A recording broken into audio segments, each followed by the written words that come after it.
Welcome to Why Because Porqué and por qué tú preferirías someone that you can't go out with. Have you ever wanted to date a person that can absolutely not go anywhere? Not a handicapped person, a non-heartbeat body person, porque this is what el negro hacía. Dad wanted us to be different. One of those arguments must have happened when I was 6 because I was eating in the kitchen. At BP&J, my dad walks in with tears. Sí, este hombre habla de his parents, his grandparents, his sister. He goes in depth on the things that he was taught, how he was taught them, why they did them, what was a ritual, what actually was it, what he did durante la pandemia, Hard Island. Todo eso capsulated into one thing, into this fucking thing that I can't actually tell anyone porque I always get banned. So no vale la pena para mí contar este cuento como si fuera de verdad. Tengo que hacerlo como si fuera de embuste. Así la gente puede empezar a entender que sí hay gente that are homebodies. Homebodies for real have no heartbeats. And those are the type of people that he like, the type of women that... Y mira que hay mucha gente viva que son bonitas, que son feos. No. Él quería que tú no podías irte para ningún lado. It was the preference. Cuando la putipuerca conoció a este tipo, you have to understand que lo que pasó fue gracias a ella. If you've ever been with a woman that's high on the hormones, that's ovulating, or I don't know what part of the cycle it is, donde más bellacas están, pero cuando tú te encuentras con una mujer así que lo que quiere es chichar, chichembel, bro, you cannot say no. Understand? And he couldn't say no. So I don't know how many other women he had been with. There's a reason why he's weird. There's a reason why he looked the way that he looked like. There's a reason why he talks the way that he talks. O sea que es la culpa de la putipuerca 1,000%. 1,000%. Si ella no hubiese sido quien ella es, no hubiese chichembel, no hubiese pasado nada lo que hubiese pasado. No se hubiese muerto un doctor. Pero she is who she is. And he was just, you know, an introvert that was using literally ChatGPT. Hoy en día tú te tienes que preguntar. You need to ask yourself, whenever you're having a conversation with anyone that you absolutely do not know, is that response a them response or is it a chat GPT response? Because nowadays a lot of people use it just to conversate, just to understand what to say that is appropriate. I might benefit if you have ADHD or if you have, you know, a certain level of Tourette syndrome, because I feel like I have a certain level of Tourette. What the first thing that I always want to say to people is fuck off. De antemano. That's the first. When anyone says anything that's remotely dumb, mira, vete pa'l carajo. But you can't be that way in society, ¿verdad? So nowadays, a person like me should use ChatGPT. Mira, un cabrón me dijo esto. ¿Qué se supone que yo le diga if I want to convey a message with compassion and not tell them to fuck off? Oh, but you should say X, Y, and Z. X, Y, and Z. And then the person responds in a positive way. Porque I don't know how to regulate my emotions, and most people don't, right? So ChatGPT was useful for that. For this motherfucker, this happened in 2023, 2024. I don't know what year it is last year. Whatever last year was, this motherfucker was using ChatGPT in order to be able to date women. That's something that you have to be mindful of now when you're in the dating scene. Who is it that you're getting to know? Are you getting to know the person or are you getting to know ChatGPT? Is ChatGPT helping this motherfucker out? Are you gonna wind up on a metal slab y que te estén dando para abajo bien fuerte y después al otro día tú te levantas con el chocho rojo, chocho negro, chocho brown? Ten pendiente. Hay que tener miedo. And I'm not a fearmonger. That's not what I do by any means, but I'm just saying I've seen it happen before. It can happen again. Can it happen to you? Possibly. I don't know. I don't know what I'm saying. I don't know what I'm talking about. None of this is true. None of it is true. Para mí, to me, it's always important to talk about death because it's an inevitability. Nos va a pasar y vamos a tener que sufrir mientras otras personas mueren a nuestro alrededor. While people are dying around you, you always have this sense of, oh my God, I can't believe this is happening. And one of the deaths, because I have been surrounded by funny deaths ever since I was growing up, ever since I was a child. When I was 10, my uncle died who lived in Puerto Rico, and he died by double choking. Doble holcao. Now, what is a double choking? Cuando tú te estás holcando acá mientras estás holcando este, ¿ok? Ese era algo que a los 10 años yo no entendía. At 10 you don't understand what... Imagínate tú que te digan, oh, tu tío se murió, porque this is another thing. En la familia latina, everyone's very honest about everything, ¿ok? En Latin families, especially in Puerto Rico, te dicen la verdad. Ah, sí, ese cabrón se las pegó a la mujer, después la mujer se las pegó y tuvo una hepatitis C o tiene una gonorrea, y tú te quedas como que, oh, okay, you just intake the information, you say, okay, okay, and you gotta move on with your life because they pretend like it's no big deal, okay? Ah, sí, tu tío estaba preso. Eso no es nada, sí. Hay veces que la gente cae presa. It's like, no, wait a second. There has to be more to the story. So cuando el tío mío se murió, doblolcao, that they tell us, oh yeah, he died, and my mom is explaining to, estaba doblolcao. Y yo, ¿cómo que doblolcao? What do you mean double choked? He was choking himself while he was choking the other one. I'm like, oh shit. I started chuckling, laughing, and then my mom laughed. I'm like, I don't know what it is that I'm laughing about. That sounds funny. Doble count. Then there was a neighbor of mine that he had a long-time girlfriend. He was in his 40s, okay? He was a janitor. He did not have a lot going on for him. He married his high school sweetheart after 20 or 30 years, okay? So 20 years, let's say, because he was in his 40s, high school, something passed by. The woman left him in high school. She went on with her life. She had 2 children with someone else. She moved to the States, moved back. When she moves back, this janitor finally marries her, okay? The day after the wedding ceremony, they had no honeymoon because no hay dinero para honeymoon. They had no honeymoon. The next day, este tipo se ahorca. He hanged himself. He hanged. I don't know how to say it correctly, okay? I have 2 languages going on in my head. He did it in La Marquesina. So I'm passing by going to play basketball. I see something. I don't know what it is because I've been told always my whole life, mind your fucking business. So I just keep on going. Voy a jugar baloncesto on the way back. Ambulancia. There's a whole fucking thing going on. Oh, el vecino tuyo, Berto, se ahorcó. Oh, shit. He just got married yesterday. See? Apparently, he found something out during the honeymoon that he did not like. He decided, hasta que la muerte nos separe, pues hoy nos va a separar. Until death do us part, today we're gonna part. Pagata. Amazing. Amazing to even think about. Another funny death was, I told the one about my friend that he was through while driving and then crashed into a car and it was recorded. There's another instance like that where there was a drug dealer down the street, right? Las esquinas donde se vende droga, like on the corners of streets, that's where, you know, the drugs are sold. So this dude got shot running down the street, pero tenía el huevo parado. So he must have taken some drugs and he was half naked, right? So after everything was done, we heard about the death and everyone walks over because that todo el mundo ha averiguado. You got to find out what happened. You don't want no one else to tell you what happened. You want to go and see it for yourself como Santo Tomás. St. Thomas, he had to see to believe. Jesus Christ goes, you know, that's a great story. I love it as a story. As a story, the Bible has so many. But this dude died in the middle of the street. Está así tirado, full of holes, y después con el huevo parado. Y uno se queda como que, wow. Wow, like what is life? What is the body? What is the spirit? It doesn't exist. What is the body? You can't, medication, como se quedó con ese tronco. So funny deaths are a thing. You have to learn how to laugh about life, porque mira, si uno no se ríe, uno siempre va a estar llorando. Recuerdo yo siempre, la tía mía. La tía mía was a special character, Milagro, Miracle. I said a story about her as well. Pero Milagro una vez salió a comprarme una pizza. I was a child. I did not want to eat whatever the fuck my grandmother cooked. And she was very like nice to me because we were still getting to know each other. This is before she started whooping my ass and telling me I was a little piece of shit. So I wanted a pizza. Yo no quería, creo que hizo gazpacho con bacalao. And as a child, a mí no me gustaba el gazpacho con bacalao. And as an adult, I still don't think it's all that. So yo quiero una pizza. Y la abuela mía gives Milagro some money. Milagro goes down the street, goes to the pizza place. It's a far walk. Milagro on her way back, when she comes up the stairs, she has her knees scraped, se peló las rodillas, se cayó de camino con la pizza, ¿la? Y tenía sangre en las rodillas, like she scraped her knees like a little child does. And the pizza was filled with ants.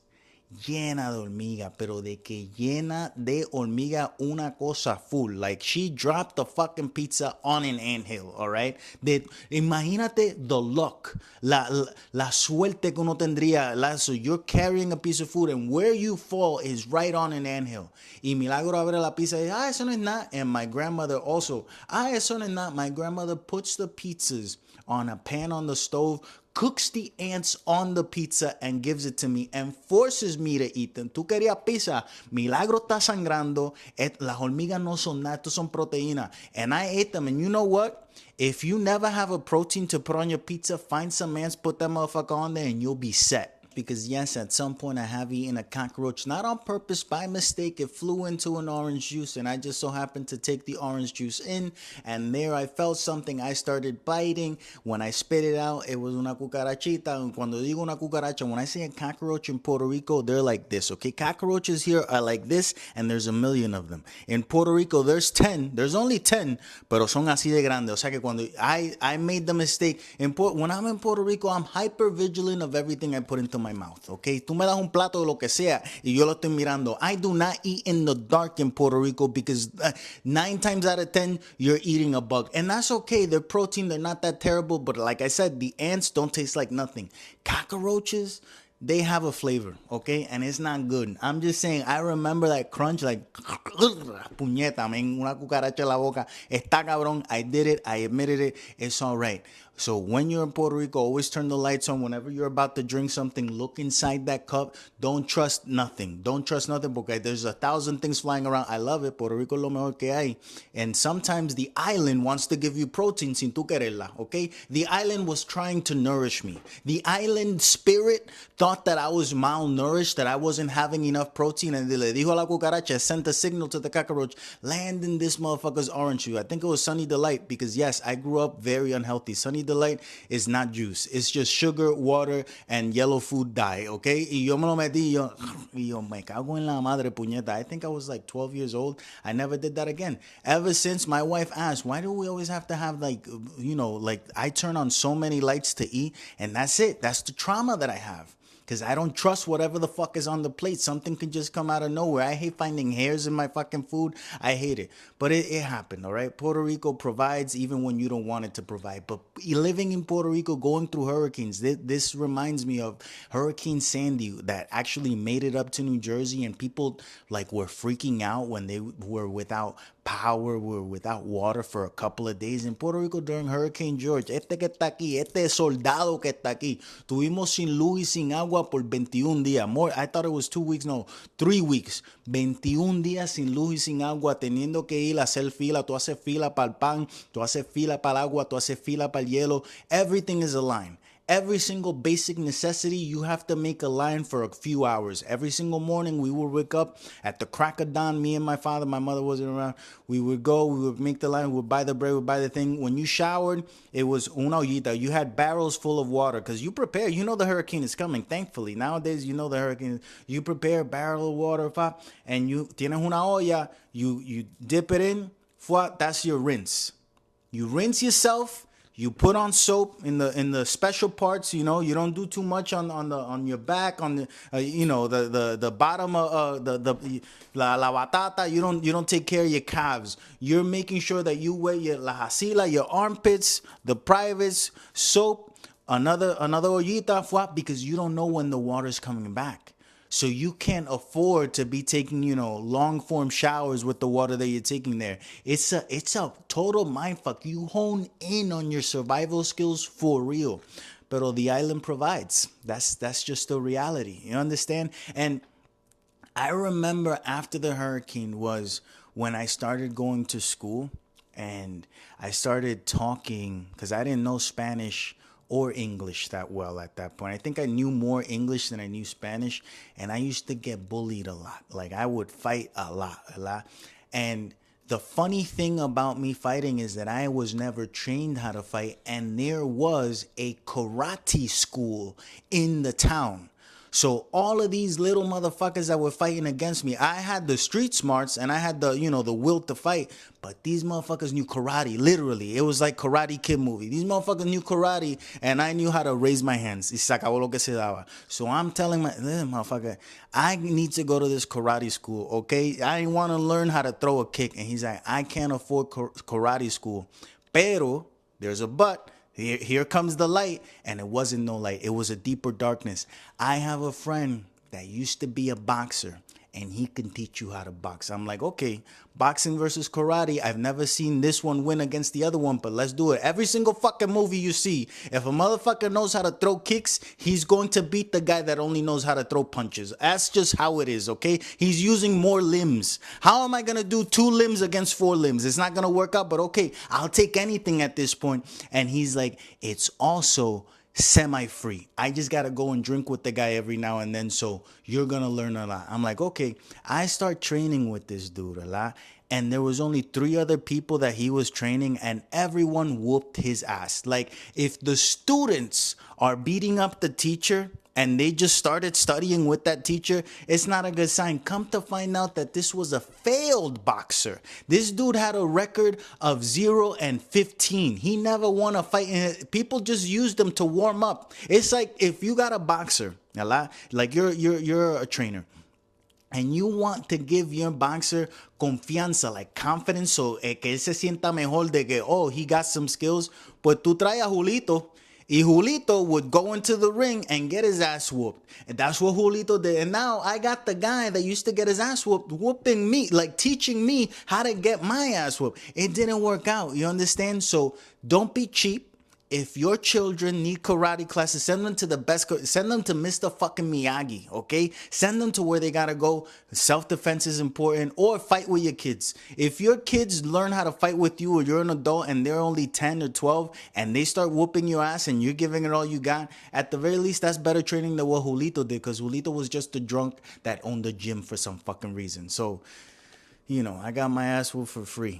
Speaking of getting beat up, non-melanins believe that su cultura is getting beat up. Ellos se creen que su cultura va a desaparecer. And there's people that will say that white people don't have culture, and they do. Eso no te creas que eso es verdad, porque they got football, they got hot dogs, they got hamburgers, they got these little things que tú te pones a pensar, viene de otro lado, but the way that they have incorporated within their own communities, se crea una cultura completamente diferente. Now, I think that the reason that we're not happy here is because la felicidad en Estados Unidos is made so that people look happy collectively, not individually. La gente se ve feliz solamente cuando hay un grupo gigantesco de gente at a baseball game, at a football game, at a dance recital, at a graduation. No es cuando estamos los dos solos. Cuando está la gente sola, it's misery. People that are by themselves, they have been taught that they should be miserable, that you should not be able to go out and eat on your own at a restaurant, that you should be ashamed.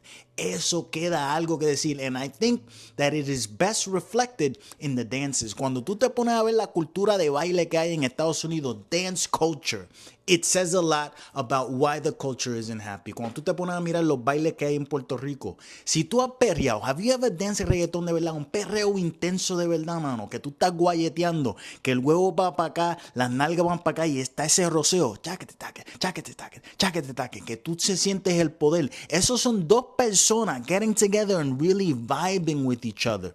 Eso es un baile, una salsa bien hecha, un baile inolvidable de verdad. No te puedes, que tú la tires para allá, ya viene para acá, se te pega, fuácata, y después la tiras de nuevo, se te pega, fuácata, y vamos para aquí, y vamos para allá, y tra.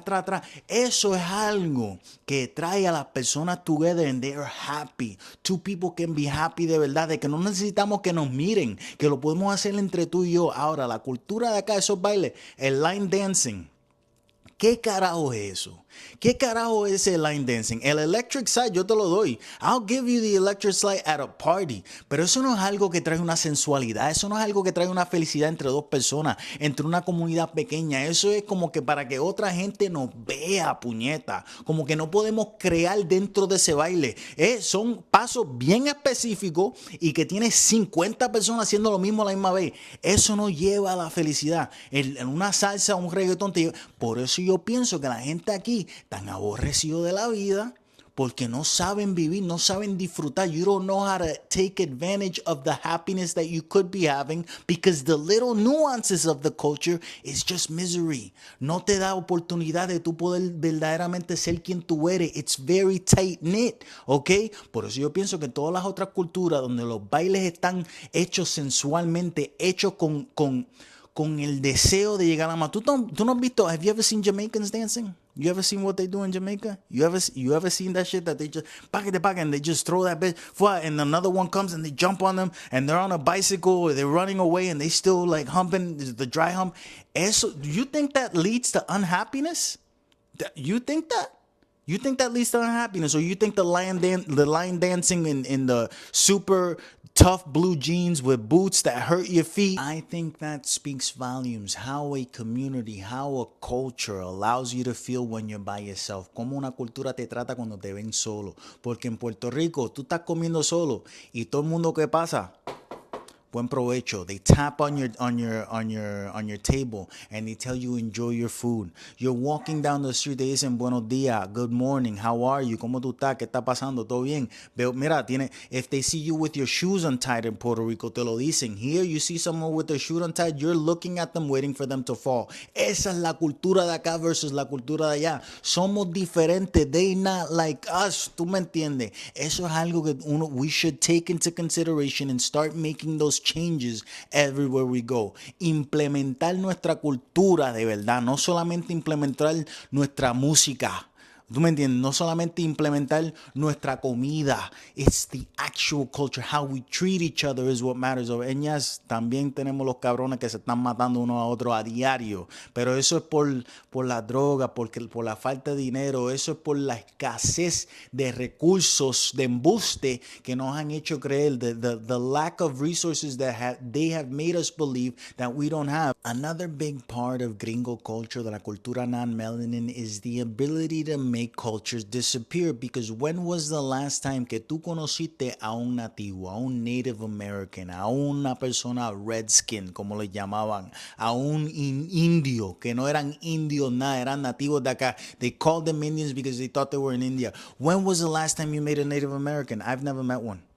I have personally never met a Native American. I have met Russian people. I've met people that are not of this land on this land. But the original people from this land, I have never met one. That is a scary thing, okay? And that's exactly what they want to do in Puerto Rico. They want Puerto Rico for non-Puerto Ricans. And I'm all about Puerto Rico for Puerto Ricans. So much so that it's a problem that Puerto Ricans believe, certain amount of Puerto Ricans believe that Puerto Rico without Puerto Ricans is better. So there you go. That's a problem. And let's take it back, because another big part of the culture is mass shootings, okay? Cuando matan a mucha gente de sopetón, aquí eso es algo todavía. In the States, that's still a thing. There's probably been more than 100, lo que ha habido de año, and there's only been 100 days, 100 shootings. Probably. I don't know. I'm just guessing. 21 de marzo de 1937, I believe it's 21st of March of 1937, ocurrió on Easter Sunday, Domingo de Ramos, la masacre de Ponce, obviously in Ponce, Puerto Rico. What happened that day? You had people of the Nationalist Party, which were Puerto Ricans that believed that Puerto Rico should be on its own, that Puerto Rico needed to be free so that it could actually achieve its full potential. So they got dressed up. They used to call themselves, cadets, and they had a pecking order, right? The leader of the party was Pedro Bisucampo. He wasn't there that day, but there was another guy. So you have these men, these people that are dressed, the men are dressed in black with khaki pants, right? And they're throwing around this flag and they're marching. They're marching like if they're in an army, but it's not an army. It's just how they present themselves. And they actually had a permit to march on this day. They're like, listen, we want to march. They go to the government that is owned by the states, un gobierno gringo, and they go to the gringos and they're like, listen, can we do this? Can we do this on our land? Y los gringos, yeah, sure, you could do that on that day, pop. But then the governor finds out. And he finds out that it's like too many of them. It's hundreds of them that are going to do this. And he's like, nah, they shouldn't do that. So on the day, he revokes it. He revokes their permit and sends the police and sends them in riot gear, okay? He sends them ready to matar, ready to take them out. And there's a confrontation and they're like, no, we have a permit. No, you don't, motherfucker. The governor said no, so you got to get out of here now. No, but okay, see, please understand that we just want to demonstrate. We're not even like protesting right now. We're just demonstrating that, we're the people and blah, blah, blah. No, get out of there. And the square is filled. Okay, you have a guy that's selling piragua. You have another one that's selling china, naranja. You have people on their balconies just watching down, right? And the police just start shooting. They just start shooting like crazy. They start shooting into the crowd. They shoot people that are of the party, people that aren't of the party. By the end of it, I think it was called 13 minutes of craziness. 17 people died. that were there just to demonstrate, 17 people that were there just to see the demonstration, and 2 cops. So that means that the cops were shooting so crazily that they shot their own. Understand this scene, and please be aware, right, of what that means, that people did not have free speech, right? Because one thing that you can do here in the States is always been known, always been shown on the TV. Oh, people are demonstrating, people are protesting, and that's their right. So Puerto Ricans did not have that right in the 1930s. It was taken away from them. So much so that the cops lied, saying no, there was snipers on the roofs. They called news people afterwards, journalists, to take pictures of the cops looking at the roofs to pretend like there was actually snipers. This is after everything. There were no snipers. They did an investigation afterwards, and then it was officially declared this was a mass shooting from the cops towards the people. Understand that the Times Magazine, all CNN, if there was a CNN back in the day, everything that they said was no, there was a riot in Puerto Rico. The cops came in and were forced to take people out. Bull fucking shit. Understand that was some fuck shit that the government did, that the governor did, that the states did, and then they tried to cover it up, but they couldn't. And one of the main reasons why they couldn't was because it was recorded. Okay? The first grand mass shooting that was actually recorded. There's a video of it. Nowadays, if there's a video of any mass shooting, everyone runs to Twitter or runs to the dark web to be able to watch it, just to be able to see the carnage, just to get some fear, because we understand that fear is necessary. I believe that we watch those things so that we could be hyper aware moving forward, so that we know what to look for. Imagine if a video from 1937 of the Ponce massacre actually released to the web, to released on TikTok, because they would allow it. They would be like, no, this is informative, this is news. That exists. There was a guy, Juan Emilio Vigué. He was a filmmaker, and he was there because he heard of the parade, right, of the demonstration, and he wanted to film it from a little corner, from a balcony, right? So he was recording everything, and apparently it was shown for 25 years after that day. Durante 25 años, a small selection of people were taken into a room y le demostraban la película, le enseñaban la masacre, lo que él pudo grabar. I've never seen it. I would love to see it. I would love that to come out. I feel like it is time for us to really know what happened that day, to see it, to witness it. Because once you witness this carnage, it becomes real. When you read about something, I feel like there's a sense of your imagination limits it or exaggerates it. ¿Verdad? Pero if you see what was done, documentary style, si tú puedes ver la gente muriendo, los policías tirándose uno a los otros, tirándole a la gente, niños murieron that day, kids died that day, hundreds of people were injured that day, todo porque el gobierno de Estados Unidos así lo quiso. Entiéndase, por favor, entiéndase del valor que tiene Puerto Rico, tanto así que quieren un Puerto Rico sin puertorriqueños, pero quieren a Puerto Rico. Entiéndase el valor que ellos ven en la isla y el valor que en un momento vieron a nosotros, porque nos vieron como los mejores trabajadores en el mundo. They saw us as the best workers in the world. Understand that that's why they took us and took advantage of us. Took us, right, and literally placed us in other places in the States because they wanted our workforce there, aka Cleveland. If you ever wonder why there's so many Puerto Ricans in Cleveland, Ohio, es porque there was a sort of, get on this boat and we're going to take you over. There wasn't a boat at that point. It probably was a plane. But understand that there's reasons for the shit that has happened. Y yo pienso que los gringos tienen miedo de que su cultura desaparezca porque ellos saben que es posible porque lo han hecho en muchos sitios. You're afraid of what you know can be done.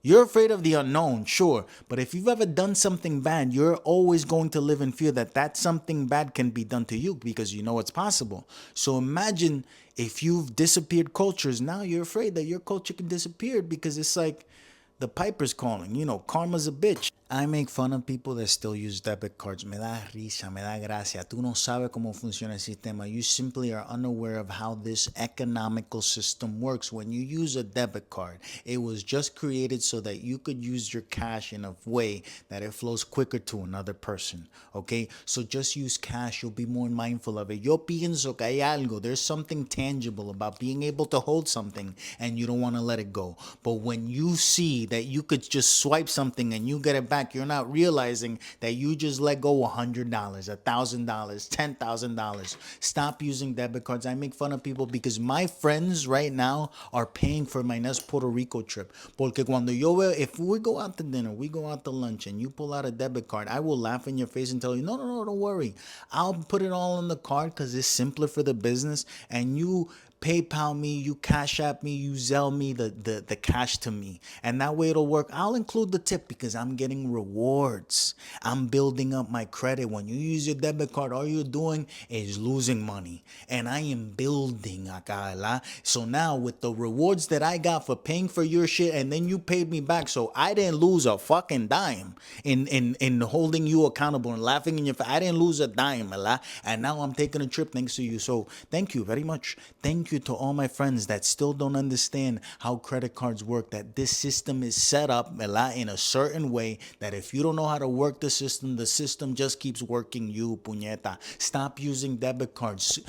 Corta ahora mismo. Use a credit card and use your credit card like you would use your debit card. It trained you at the very least. If you learn how, I had a debit card at one point and then I learned, oh, this thing doesn't actually give me anything in return. It just bleeds me money. It just bleeds the cash. If every single time you wanted to spend money, you had to go to the bank, take the money out, and then spend it, there's a process of thinking.